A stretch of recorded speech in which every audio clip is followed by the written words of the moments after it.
Hello everyone, Zine with you, and today I'll show you how to record a PowerPoint presentation with your face. Okay, the first thing that you should do is to simply go and open the PowerPoint, then go and click on Slideshow, just right here, then go and click on Present or Slideshow from the bottom right here.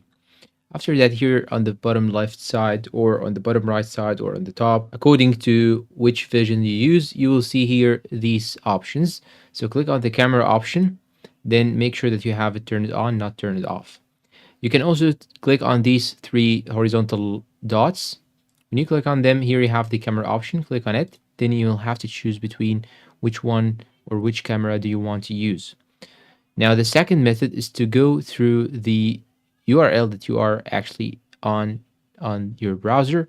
Then you should go and click on View Site Information, just right here. Then you should make sure that the camera is toggled on, just like so. And that's all for today's video. If you found it helpful, please support us with like, subscribe, comment, share. Thank you for watching and goodbye.